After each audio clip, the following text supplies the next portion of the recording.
worship you tonight, Father. You are Lord of creation and Lord of my life.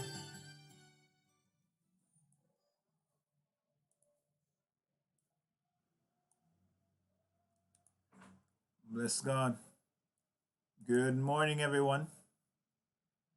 Glad to be with you another morning to give God thanks and to honor Him for who He is and all that He has done for us. As we gather together this morning, let us remember that He is the one and the reason why we gather. So, a blessed morning to you all. And I want to say a special good morning to a few persons. I want to say a special good morning to persons who are joining us for the first time. It's the first time you're joining us on our presentation on a Sunday morning or Sunday morning service here. Welcome to you. And for those who are joining us from the US and from Canada, I want to say welcome to you all as well. Also, I want to say welcome to my spiritual father, Apostle Dr. Neil Ricketts. Thanks to you for joining us. And to all those who have been here, who I refer to as my always on persons. You know yourself. I want to say welcome to you all.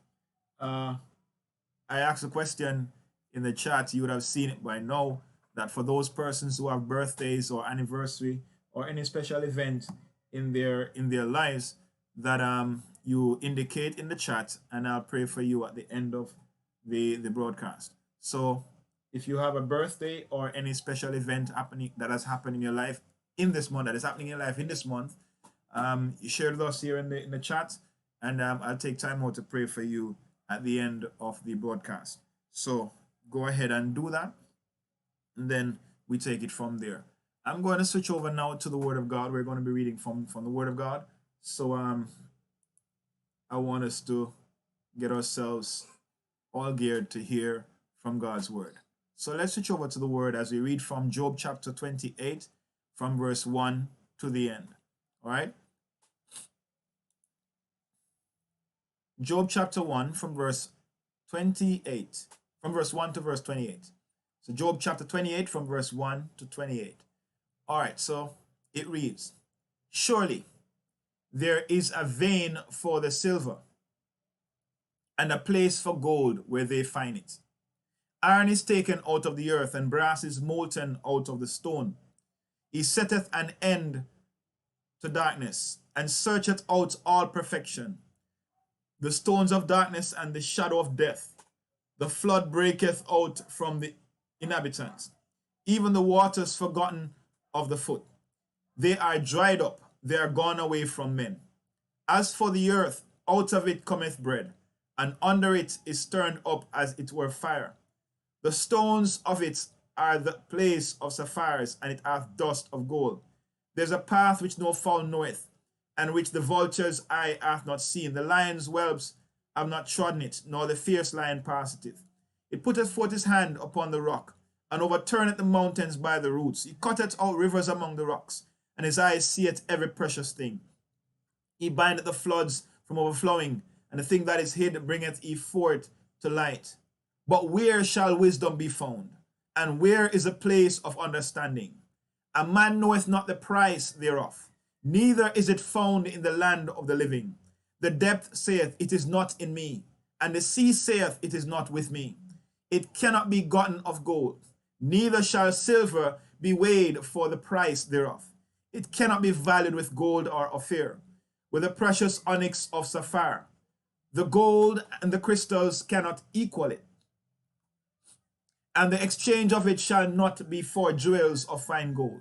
No mention shall be made of coral or of pearls, for the price of wisdom is above rubies.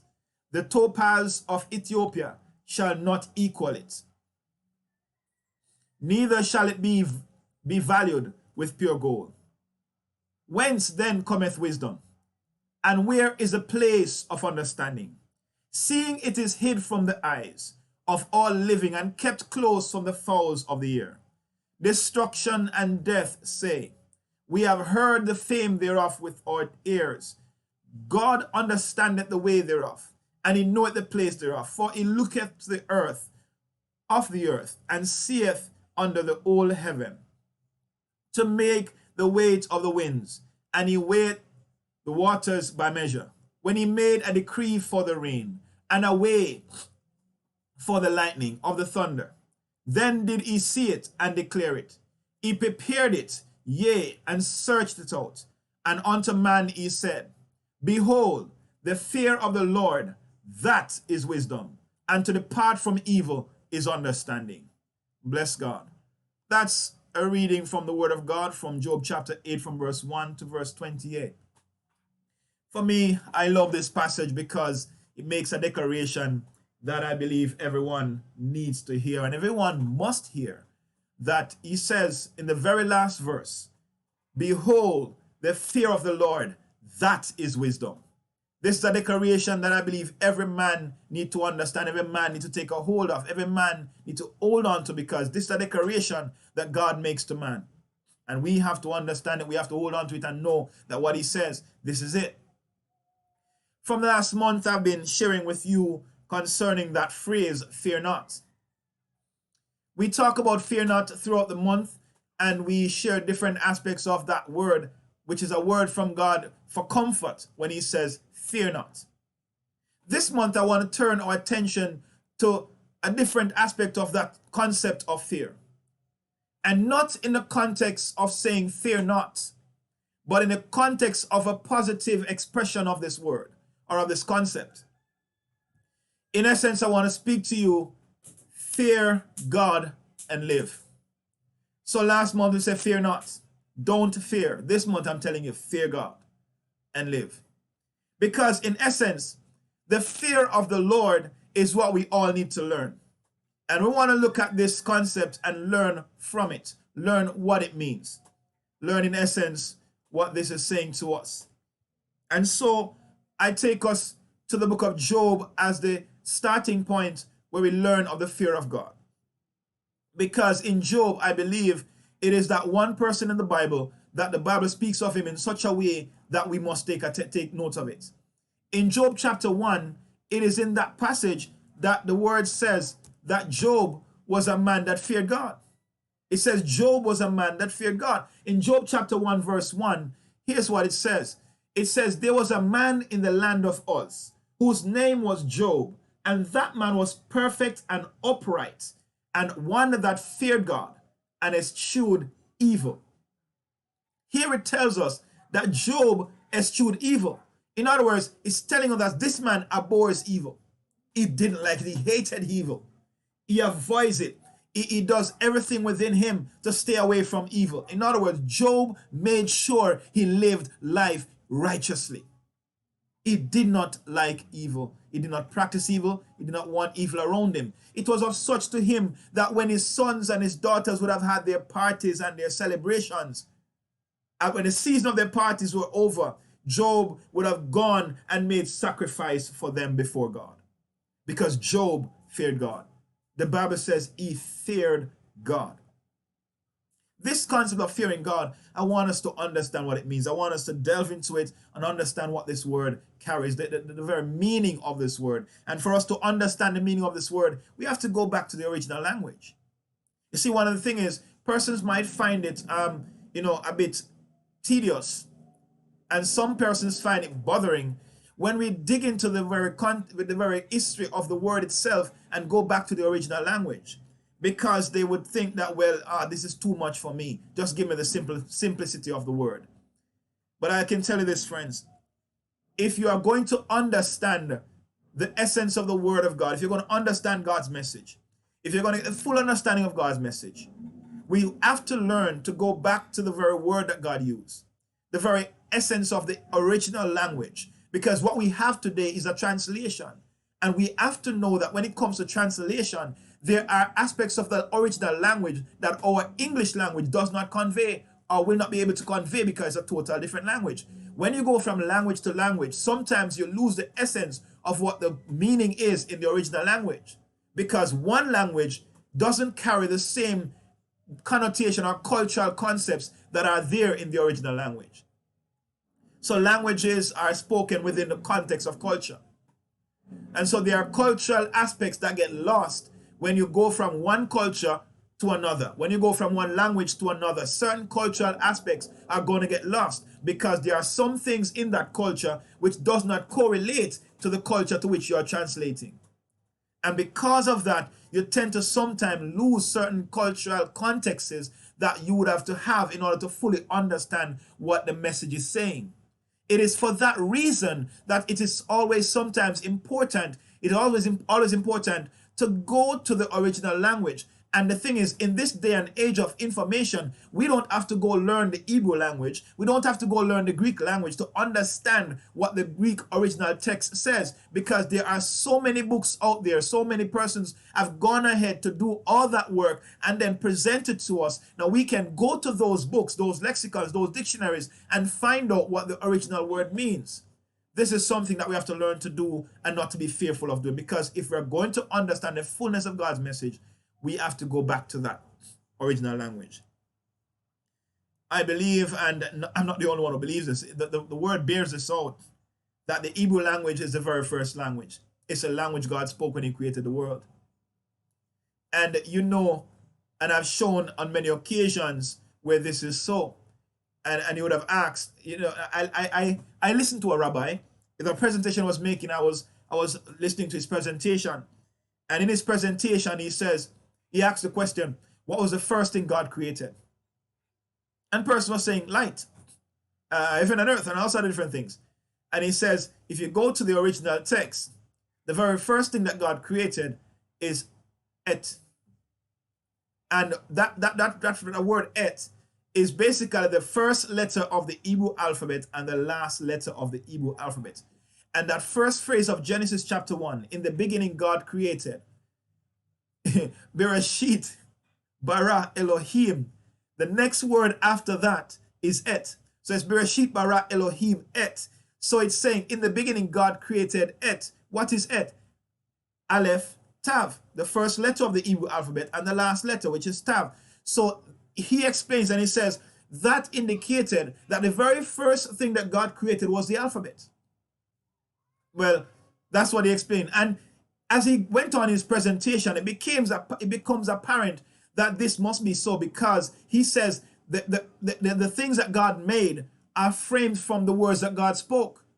And words are basically sounds that are represented by letters. And so God first created the language and spoke the language, and the words he spoke created the items we have now, the physical world.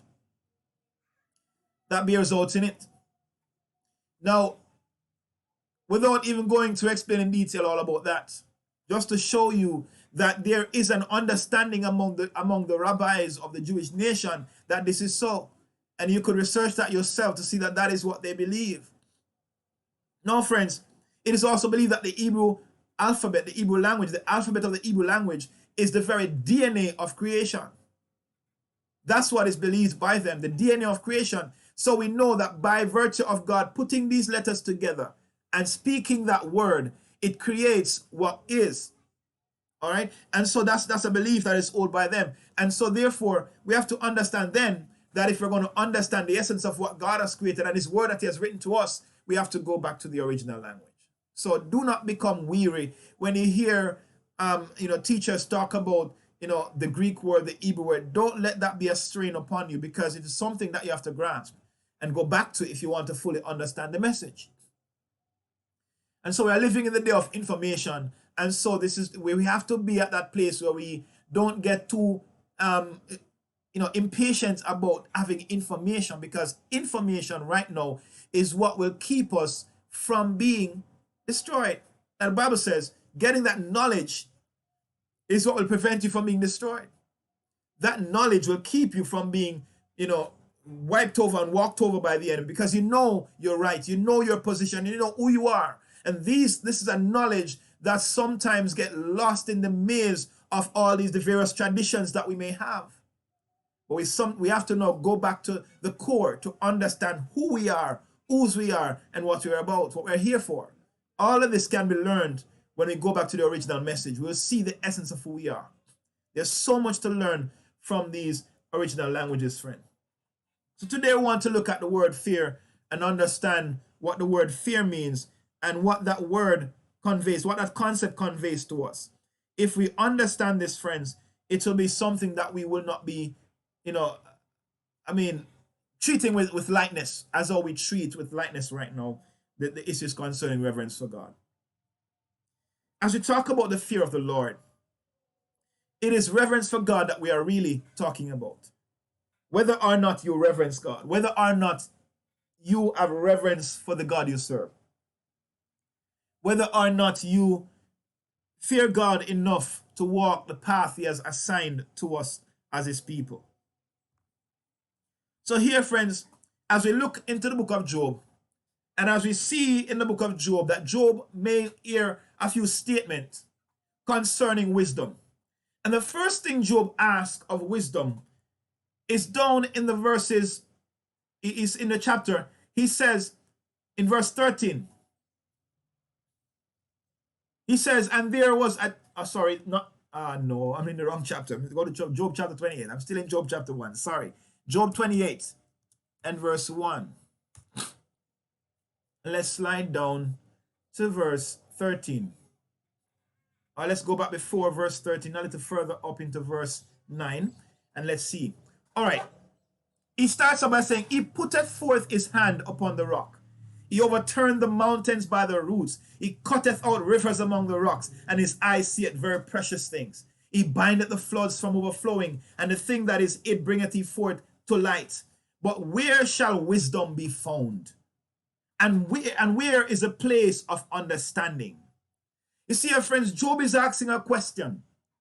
And he says, where shall wisdom be found? Where is wisdom? Where can we go to find wisdom? Where can we find wisdom? It's a question that must make you think. Because you want to be wise. You want to be someone who have wisdom. You want to have understanding, but where can you find it? How can I get wisdom? In essence, Job is saying, how can I get wisdom? And here we also in the same verse, and where is the place of understanding? Where can I learn understanding? Where can I get understanding? Hebrew poetry, friends, this book of Job is written in a poetic form. And so it's referred to as Hebrew poetry. Now, poetry in Hebrew is not written with rhymes like how we have it in our English language. When we write our poetry, it's basically the rhyme and the rhythm that we deal with. In Hebrew poetry, they deal with what is called parallelism.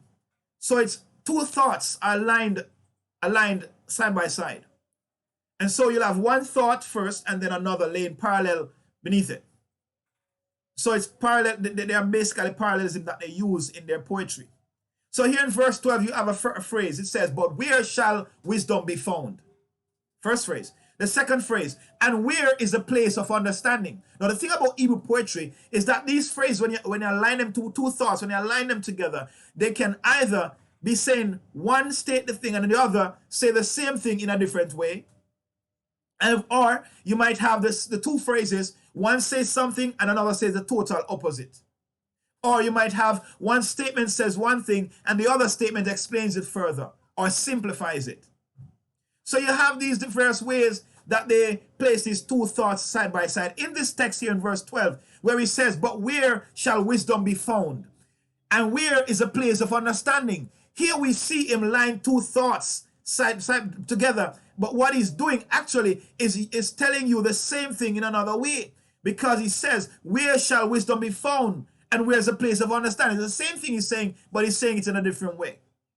So we have here an Hebrew poetry lining the two thoughts and saying the same thing over. And what that does, it gives you another way, basically a built upon the first phrase where you now understand it further. So wisdom and understanding is the same thing. We'll see in the book of Solomon, in Proverbs, we see him do the same thing. He interchanged wisdom and understanding. And so most times when you see him talk about wisdom, you see him talk about understanding in the same verse.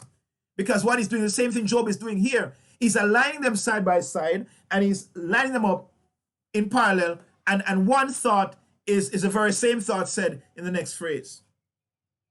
But Job goes on and he says, man doesn't know the price of wisdom. He says, man don't know the price. Man knoweth not the price thereof. Neither is it found in the land of the living.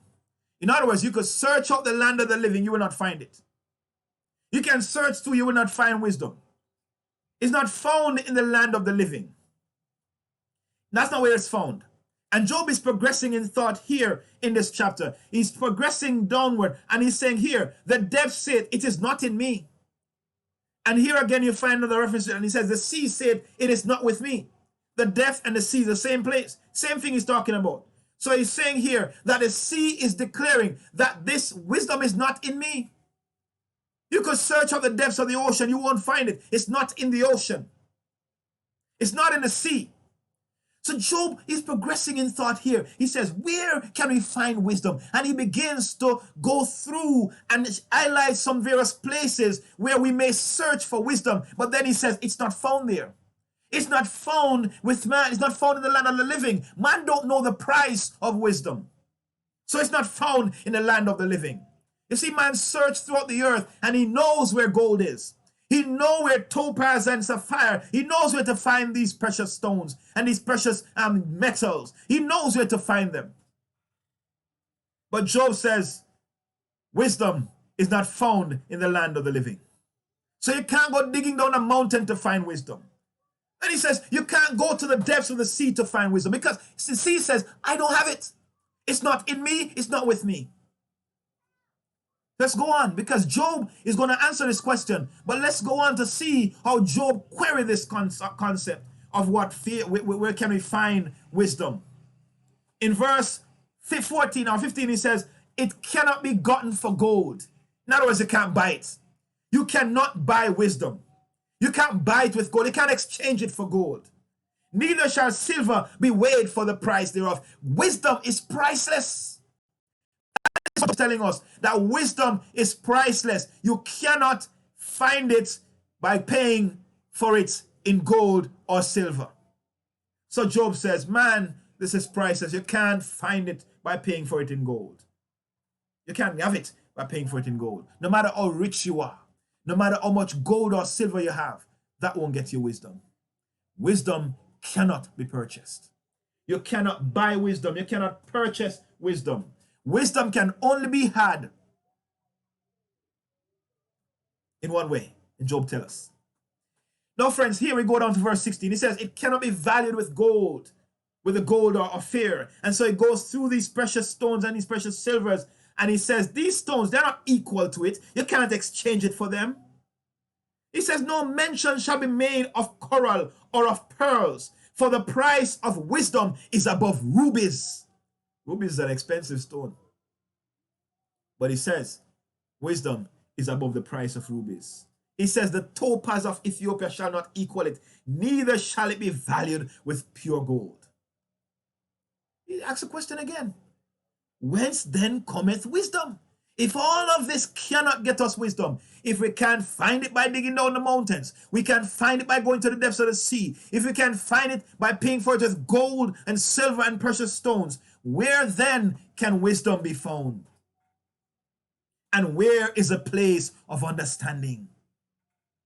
He turns his attention now and he says, seeing it is hid from the eyes of the living and kept close from the fowls of the air, destruction and death, says, we have heard the fame thereof with our ears. God understandeth the way thereof, and he knoweth the place thereof, for he looketh to the ends of the earth and seeth under the whole heaven. And he talks about how God weighs the wind, the power of God, how God, literally, he determines the way of the lightning of the thunder. God sees it, and he declares it. He prepares it, yea, he searches it out. But then he says, God says to man, behold, he's not going to tell you where you can find wisdom. He's not going to tell you where you can get wisdom. So he says, behold, pay attention, look here. Hey, behold, the fear of the Lord, that is wisdom. You see, you could search out the whole world, search out all the different things that man does. He says, the fear of the Lord, that is wisdom. He says, and to depart from evil is understanding. So here we have him lining the two thoughts together again. But this time he's telling us what it is. And he says the fear of God is wisdom. And understanding is to depart from evil. So to depart from evil is understanding. To fear the Lord is wisdom. So he's telling us to depart from evil is the same as that concept, that phrase, to fear the Lord. To fear the Lord is to depart from evil. To fear the Lord is to walk away from evil, to hide yourself from evil. Sorry. The fear of the Lord is, as Job 1 says, the fear of the Lord is to eschew evil. To not like it, to hate it, to walk away from it. That's the fear of the Lord. And he says here, the fear of the Lord, that is wisdom. The fear of the Lord is not terror. Is not to fear the consequences of the things you might do. Because you see, friends, wisdom has this use here. What does it really mean? What does wisdom mean? Has this used here in this text? The word wisdom, here's what it means. And let's go to that text. Job 28, verse 28. Hallelujah. The word wisdom, friends, it means technical skill. Technical skills that you would have gotten from learning or being educated in that particular skill. So wisdom is basically saying you're technically skilled in a particular area.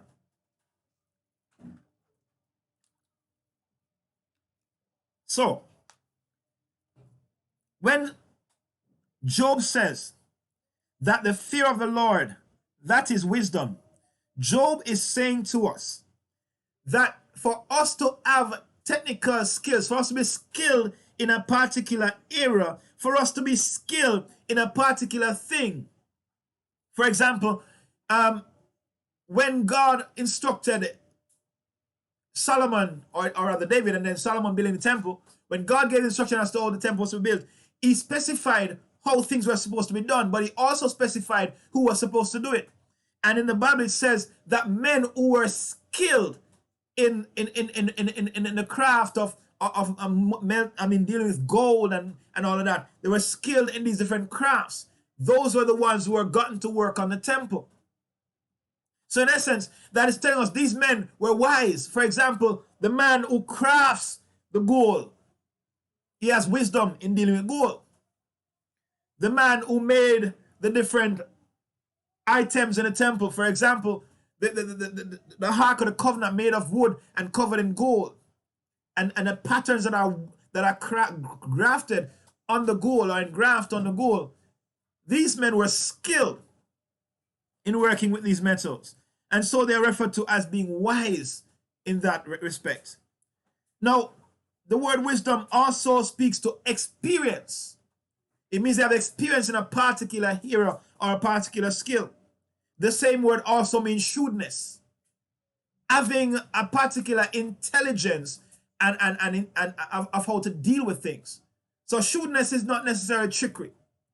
Shrewdness is the ability to utilize knowledge and rightly apply it. It's rightly applying knowledge. So understanding is knowledge rightly applied. Knowledge applied in the right way. Knowledge applied to your life in the right way. Wisdom comes with the same connotation, friends.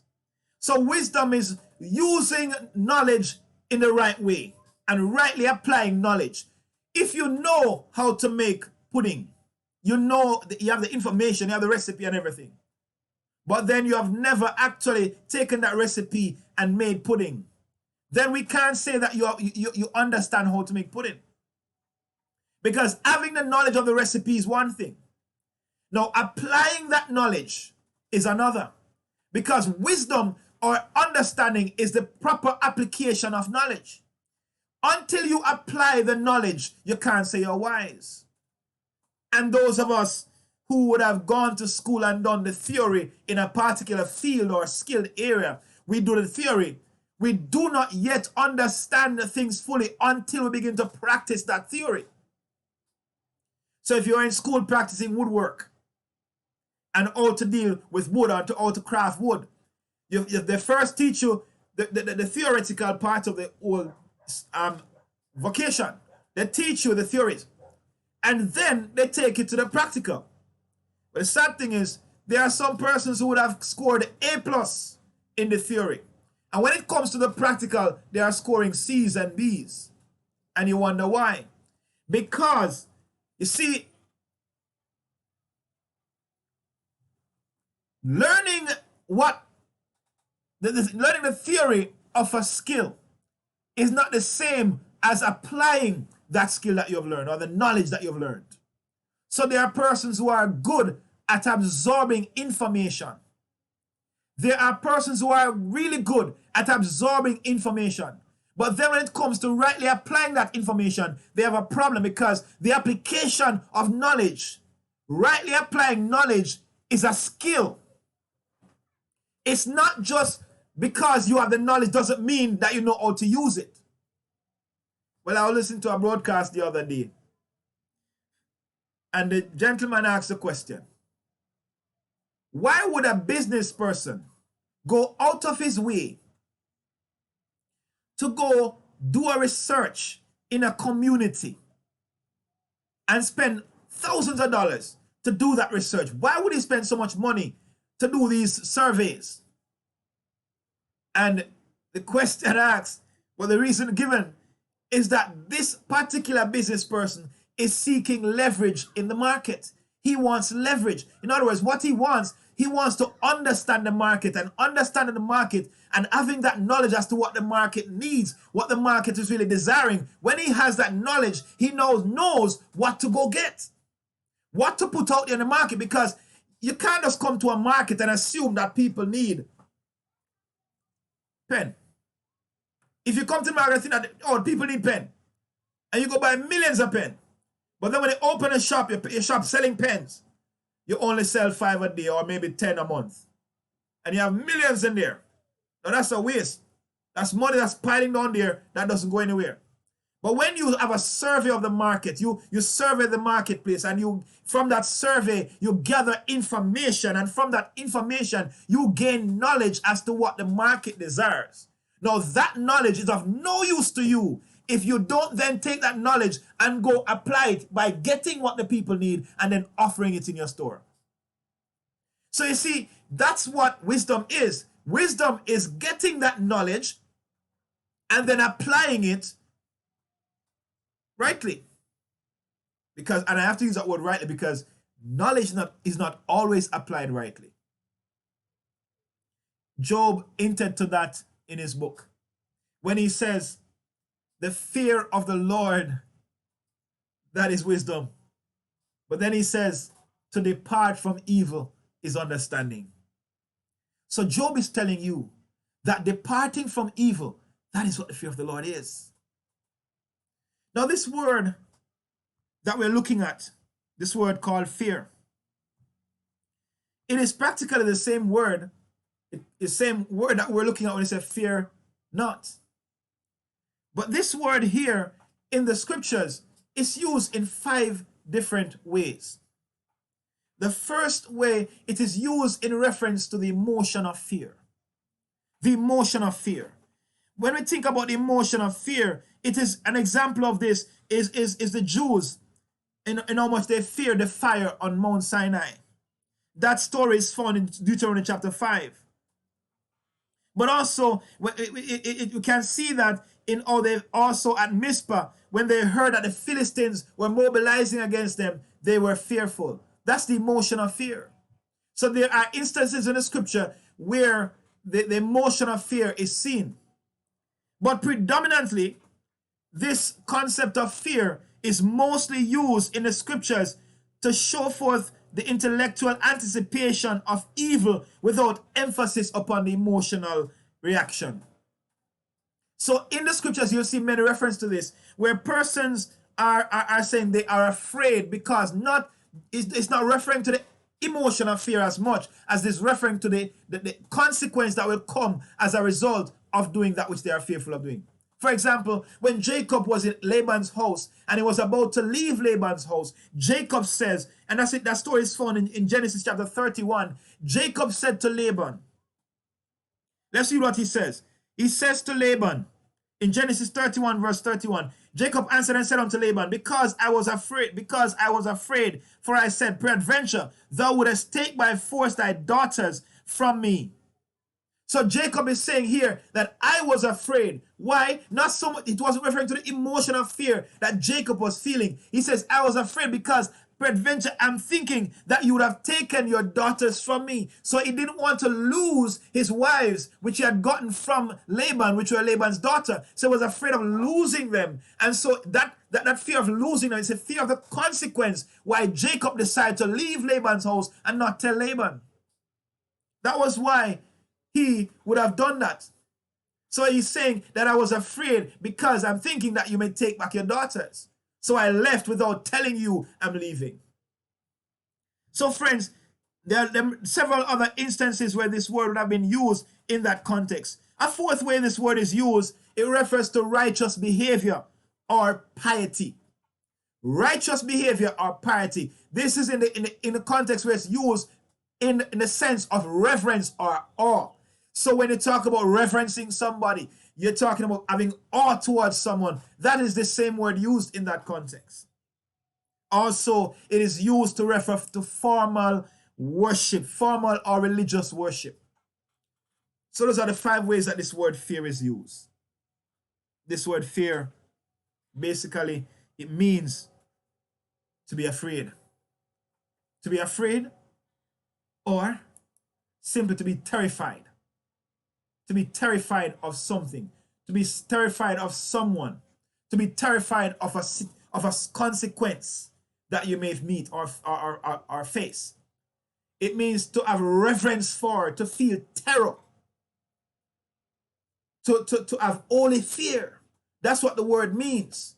So when you talk about the fear of God, we are talking about having reverence for God, having a certain reverence for Him, to have holy fear for God. This fear is the practice. How it's practiced is us abandoning evil and practicing righteousness. You see, we can't say we fear God, but yet we are living for evil. We are practicing evil. You can't say you fear God, but yet you are not practicing righteousness. You can't say you fear God, but instead you are living and practicing that which is unholy. If you fear God, you will eschew evil. If you fear God, you will not practice evil. And that is what we are being told here, that if we have love for God, if we have fear for God, we will not practice evil. Friends, this is something that we have to truly understand. That if we are going to really express our fear for God, it means we have to abandon what is considered evil. And evil, friends, we see in our context of Jamaica, in our culture, when you talk about evil, it is used with some connotations that sometimes we tend not to think that there are some other things that are considered evil. One of the ways that people use this terminology, evil, is to refer to the practice of obeah or witchcraft. They call it evil. And so in our culture, that is what persons are referred to as evil, the practice of witchcraft. But is that the only thing that is evil? The Bible would have identified several things that it considers to be evil, and that which God abhors. There are some things that the Bible says they are abomination unto God. So we can simply call those evil as well. It says lying lips are an abomination to God. So telling lies, God abhors it. God hates it. You see, when the Bible says that something is an abomination, the word there means a disgusting thing. A disgusting thing, something that disgusts you. So in essence, it's saying that lying lips, it disgusts God. It disgusts God. But there's also something else. It says a brother that sows discord. The Bible says God hates it. It's a disgusting thing to him. So there are so many things that the Bible would have highlighted as evil. And so we have to know, call evil what the Bible says is evil. So the Bible says it's evil, it's evil. So we have to know that if I'm going to say I fear God, I must therefore understand that if I'm going to practice the fear of God, it means I must not practice anything that is evil. I must practice that which is righteous. I've said to you many times that righteousness for the Jews, in their traditions, righteousness is spelled out in 3 activities. 3 activities. If you're not doing those 3 activities, you will not be considered righteous. The 3 activities the Jews considered to be an expression of righteousness is 1, prayer, fasting, and giving of alms. Giving to the needy. Those are the 3 things the Jews considered to be an expression of righteousness. When Christ spoke to his disciples in Matthew chapter 6, these are the 3 things he spoke to. He says, when thou givest alms, don't be like the hypocrites. Then he says, when thou prayest, do this. Don't be like the hypocrites. Do it. Go in the closet and lock the door and pray. And your Father who sees in secret, he'll reward you openly. And he says, when thou fast, do not be like the hypocrites who fast by going in the streets and with a long face and making themselves appear to be fasting. But he said, don't do that. Don't be like them. He says, get up. Wash your face, man. Anoint your head with oil. Go about your business like you normally do. Don't disfigure your face to appear to men to be fasting. So he spoke to these 3 expressions of righteousness. Those are the 3 things Christ spoke to when he addressed his disciples in St. Matthew chapter 3. He says, when thou fast, when thou pray, and when thou givest alms. So we have to then understand that Christ utilized those 3 aspects of what they consider to be righteousness to speak to them. So I'm saying to you that in practicing righteousness, it must be expressed through your praying. It must be expressed through your fasting. It must be expressed through your giving. So if you are going to express your fear of God, you must be a person of prayer. Intercession is not just for intercessors. Intercession is not something that is excluded to certain people. Intercession is for every believer. If you fear God, you will intercede. If you fear God, you will be a person of prayer. You cannot tell me that you fear God, but yet you don't pray. You don't intercede. You don't pray. You don't pray for people. You don't spend the time. You don't spend nights in prayer. You don't spend days in prayer. You don't cut certain meals to go pray. If you are a person who fear God, you will pray. Prayer is the very essence of our life. It is what sustains life. It is what carries us through life. Absent prayer, we are dead men walking around. Because that is how we connect with God. In prayer. Prayer is how we connect with God. Prayer is how the life-giving fervor of God and virtue of God flows through us. It is how we become elements or our instruments in God's hands. It is how we become instruments in God's hands where God begins to manifest his power through us. It is through prayer that this is done. If you say you're a person of faith, then you're telling me that you fear God. Because faith is not only birthed in the Word of God, but faith is nurtured in prayer. Faith is nurtured in prayer. If you're not praying, your faith is going to wane. Because the sustenance of your life, the sustenance of you is being in contact and connection with God. When you buy a clothes iron and you take it home, do you just take it out of the box and start to iron your clothes with it? No. You have to plug it in. You plug it into that wall socket. You connect it to the supply of electricity that comes to your house. And when you plug it in that socket, that iron begins to heat up and warm up. And when it gets to the right temperature, you gauge it. And when it gets to the right temperature for the material you're ironing, you then apply it, you then iron. And it gets the job done. Let me tell you something. If you are going to be anything for God, if you're going to do what God has called you upon the earth to do, you must plug in. You are created to manifest God. You are created to display God to the world. And if you're going to display God to the world, you must plug into him. The only way you plug into God is in prayer. You cannot plug in no other way. It is through prayer. Until those prongs of that cord goes into that socket, that iron will never function the way it was created to function. Until you plug into God, until all of you get lost in Him, you will not ever be accomplishing your purpose in life. You cannot fulfill your purpose until you plug into God. Plug into Him. And I'm talking about not just putting one hand in or maybe one foot in. I'm talking about submerging yourself into God. The way you submerge yourself in God is in prayer. If you fear God, you will pray. In many churches, I can tell you, based on my own sight, what I've seen is that the prayer teams of churches, the persons in the church who pray, is never normally the masses. It's always a little core group. I'm yet to see a church where everybody in the church is an intercessor. I'm yet to see a church where everybody prays. I can't say this enough that unless you are praying, you can't call yourself righteous. You shouldn't. Because righteousness is a byproduct of a prayerful life, of a life of prayer. Integrity is a byproduct of a life of prayer. Love and kindness, these are byproducts of a life of prayer. There's no way you can begin to emanate these qualities unless you're a person of prayer. Carnality takes the fore if you're not a person of prayer. Takes me to my next one. You see, if you say to me that you fear God, then I must also see that you're a person who fasts. You're a person who fasts. Spend time fasting. It is becoming an unpopular practice in the church. Fasting. Growing up as a believer, fasting was something that was prominent in church.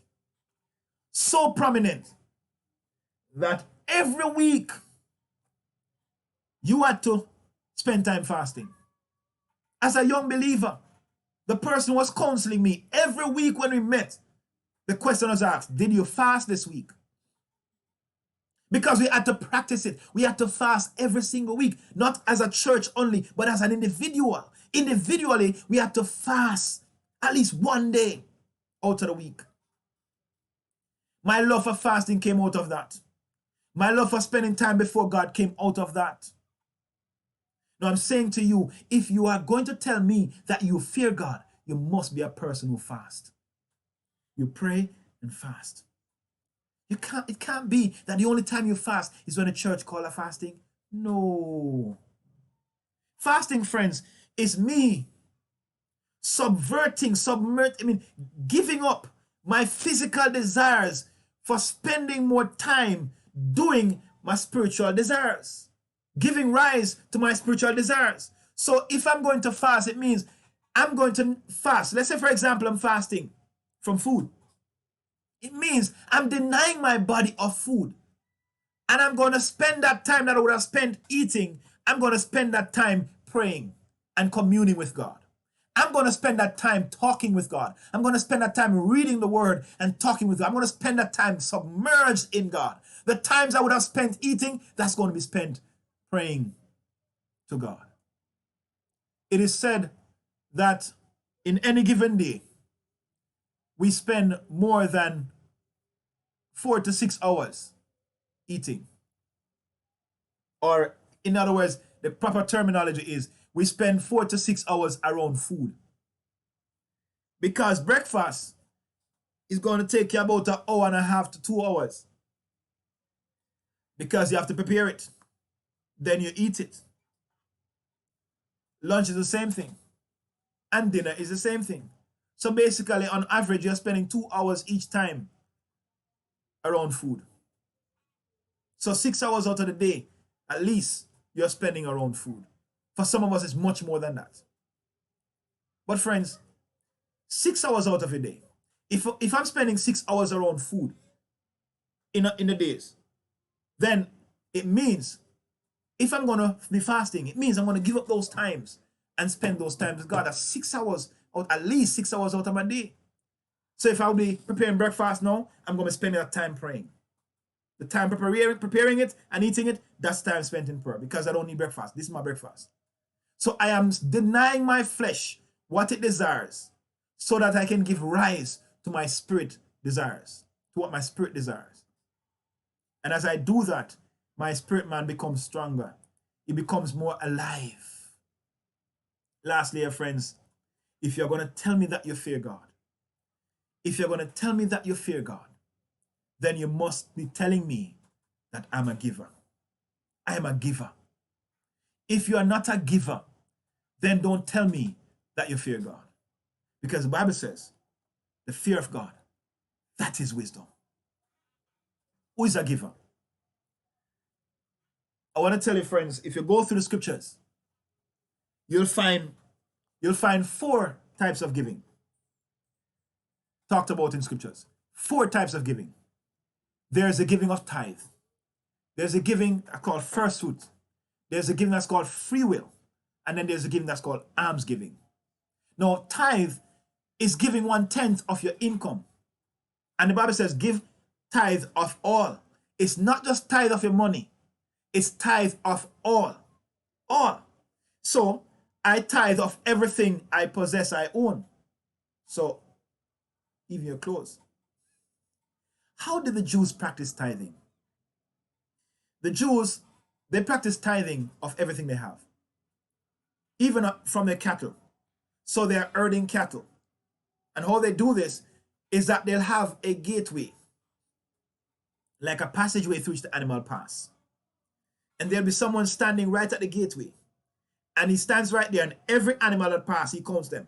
1, 2, 3, 4, 5, 6, 7, 8, 9, number 10, go aside, you're God's. And they count, and they take out every 10th one. That's what they do when they're giving of their tithe. So every 10th one, that's a gift for God. That's a tithe to God. Now, there's so many ways you can practice tithing. And tithe is just basically 1/10 of your increase or your income or what you possess. Then there's what we call the first fruits giving. Giving of the first fruit. The Bible says, God says the first fruits, it's mine. He says the firstborn of all your children and the firstborn of your cattle, it is mine, says the Lord. God says the firstborn, the first fruit is mine. The first fruit of the womb is mine. So the firstborn, he says, should be given to me because it's mine. So the first fruit belongs to God. First fruit is the first portion of your increase. So if you have a goat, the first kid that goat have, that belongs to God. He says, when you are married, and your wife gives birth to your first child, he says, that child is mine. That child must be dedicated to God. Just like how Joseph dedicated his child to God, gave his child to God. Now, don't tell me that he burnt up his daughter on no altar. That did not happen. He gave her to the Lord, just as how you give any child to the Lord. When Anna gave Samuel to the Lord, what did she do? She brought him to the temple and gave him. That's how they gave their children to God, to serve in the temple. So let's not believe otherwise where this is concerned. Samuel was given to God to serve in the temple. So you give your firstborn to the Lord. Not only that, but the first paycheck. You get a job, your first paycheck belongs to God. And when you get a pay raise, the first raise on your pay, that belongs to God. So practicing first fruit, that's how you practice it. Giving the first of whatever you receive, the first of it belonged to God. When Israel entered Canaan, the land of Canaan, the first battle they fought, God says, don't touch anything. Don't take off the spoils. It is mine. That was the first battle they won. And the proceeds of that battle, God says, it is mine. Don't touch it. Achan touched it. Achan took of it. And God says, get rid of him. He's the sin in the camp. Get rid of him. And he was stoned. Every member of his family was stoned. Him and his household was stoned. Because God says the first fruit is mine. No, If that's the way God respond to Achan taking of the first fruit, how is he going to respond with us when we take the first fruit? Fear God, people, fear God. Because the consequences are grave.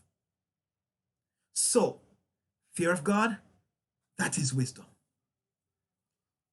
Thirdly, if you fear God, you're going to give.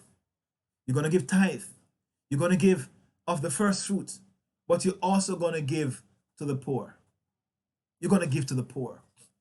You see, if you're not giving to those who are less fortunate, if what God has given to you, you're not taking of that and letting it go to those who are less fortunate than you. You see, whatever God gives to you is to feed you and those whom you can reach, who are not as blessed as you are, let me say it that way.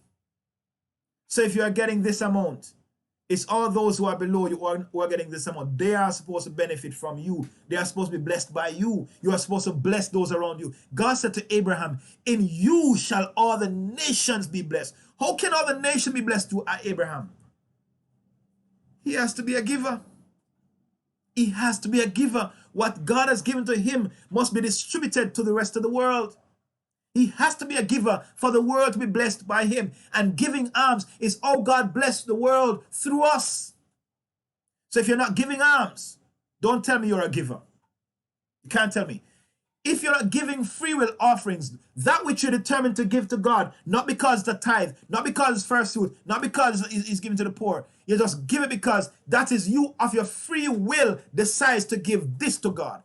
This is my gift to you, Lord. Out of your own free will. That's what you call the free will offering. There's no requirement. There's no command. There's no rule that says you must give this amount. It's just you determine in and of yourself that I'm going to give this to God. That's my free will offering. I bring a gift before you, God. This is my gift to you.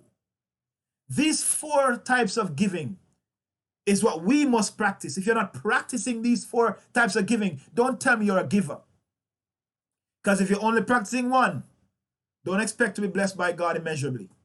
When you practice all 4, you can expect the immeasurable, more than enough blessing of God pouring out in your life. God says, you see, he pronounced a blessing for these givings. Tithe, he says, I will rebuke the devourer for your sake. Giving of first, he promised to establish us. Now, all of these different giving, he would have given promises as it relates to them. But I'm saying to you, if you're not practicing all of them, don't call yourself a giver. Because a giver is someone who gives to the poor, is someone who gives to God freely, is someone who gives tithe, is someone who gives first fruits. That's a giver. So if you're a giver, it means you're practicing all these 4 aspects of giving. Every one of them. Job tells us, friend, the fear of God, that is wisdom.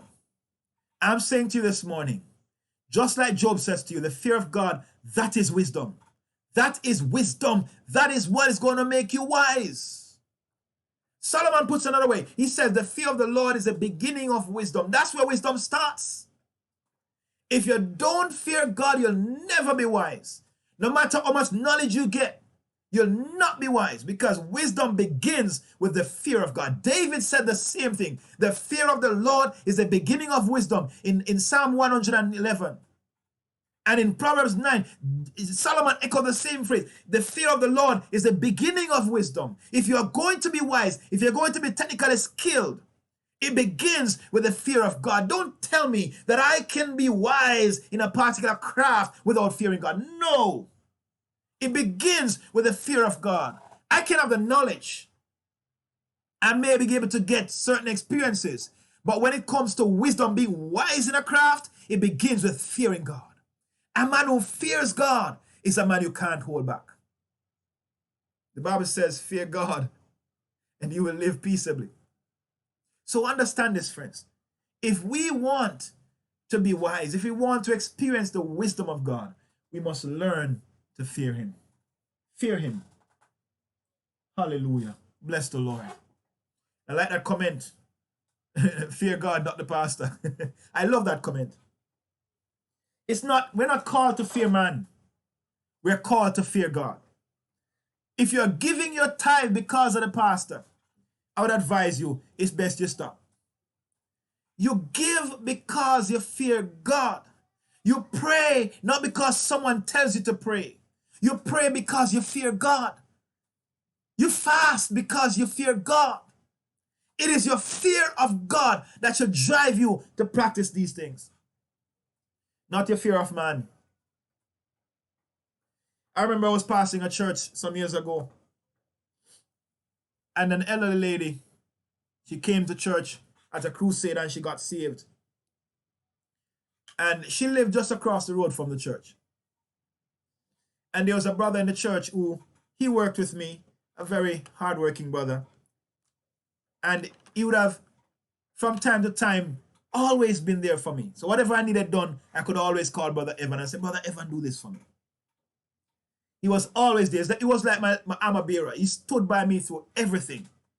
But one day he came to me and he said, Pastor, you know, I saw Sister so-and-so.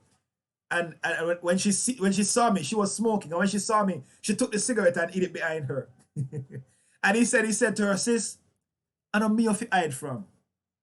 Because I know me, I go judge you. It is God. I him if you hide from. And if you can't hide from me, it don't make sense you hide from me. And he said he told her that and left her. And the thought made me smile. Because I'm thinking, there are so many times that people would have hidden their behaviors from their pastor or their leader, would have hidden their behavior from those persons, not recognizing that they can't hide from him who is going to judge them, because pastor is not going to judge you. Your leader will not be the one who's going to judge you. The person who is going to judge you, who is going to mete out the consequence of your action, is not your pastor. It's not the leader who leads your group or your team. It is God. I remember my spiritual father one day preaching, and he said this. He says, boy, it is funny that many times when we are hiding, we're like a child hiding behind a finger. You know, sometimes you come into a child and they say they're hiding, and it's one little pole, and the pole is this small, and they stand behind the pole, and all that they hide is as long as they're not seeing you, you can't see them. So now I put their head behind something, and the whole of their body is out there exposed. And he preached that day, and he said, a lot of times when you're going to do something wrong, we look left, we look right, we look behind us, we look in front of us, and we go ahead and do it. But we always forget to look up. He says, before you do anything, don't bother yourself about looking left, right, and front and behind. Look up. Look up. Because the man who will judge you, he is seeing you, and you can't hide from him. You can't hide from him. And that is why, friends, we have to now understand that if I'm going to live in righteousness, if I'm going to live a righteous life, I must fear God. Because the fear of God is what is going to cause me to do the right thing. If that is not what is causing you to do the right thing, then something is wrong. There's going to come a time when you're not going to do the right thing, because the person who caused you to do the right thing is not around.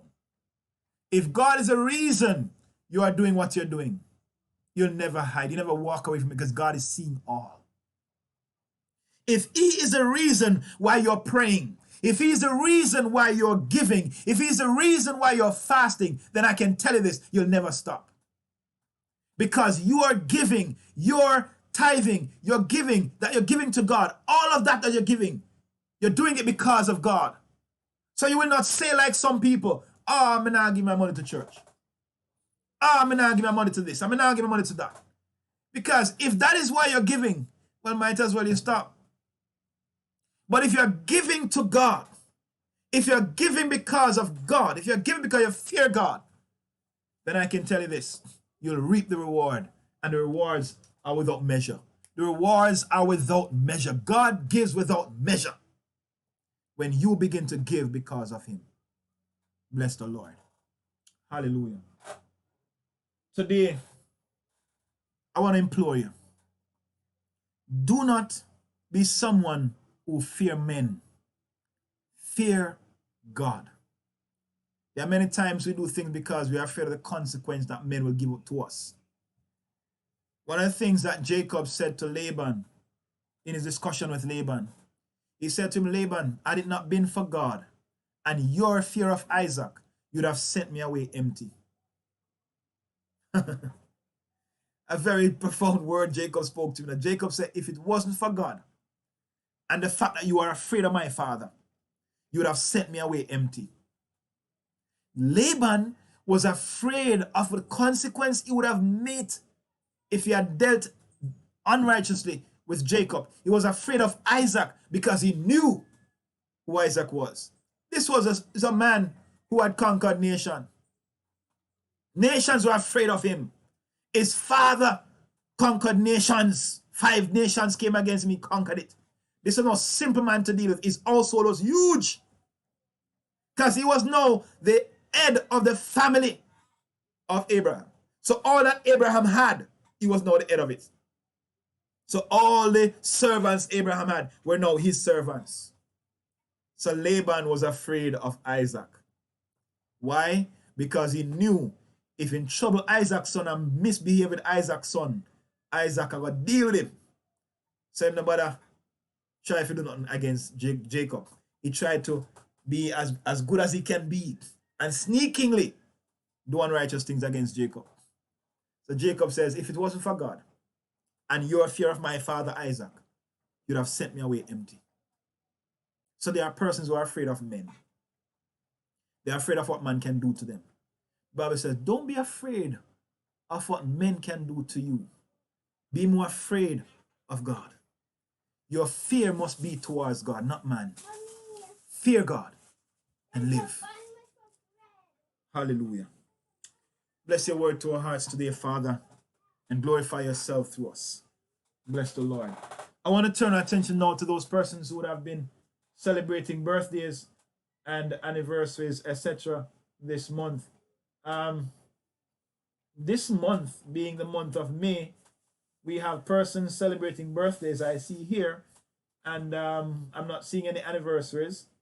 A shout out to Brother Cian Murray. He celebrated his birthday this month. I think it was yesterday. He celebrated his birthday. Let me see who else is here.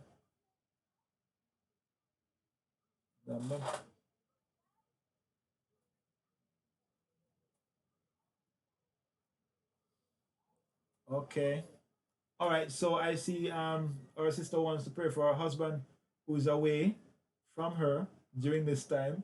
So we'll pray for him. It's Sister Omisha and Sister Jody. It's your birthday this month. All right.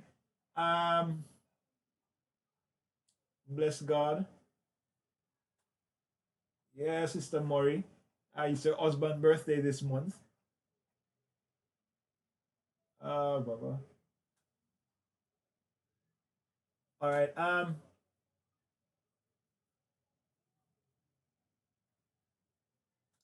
Okay. Bless the Lord. So I'm going through the chats and I'm seeing where there are birthdays. I don't see an anniversary, so I see birthdays. Or Jody and Omisha and Brother Cian Murray. All right, bless God. Brother Cian Murray celebrated his birthday. I think it was yesterday. So we'll be praying for those who are celebrating birthday. All right. Bless God. Thank you, Lord. Bless the Lord. So let's pray for those who are celebrating birthdays this month.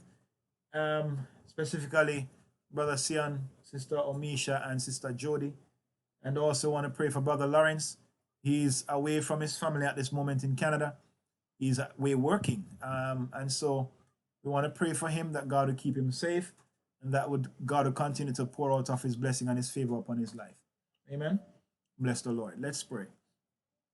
Father, I want to thank you, God, for your goodness and your mercy and your love. It is by you, O Father, that we are not consumed.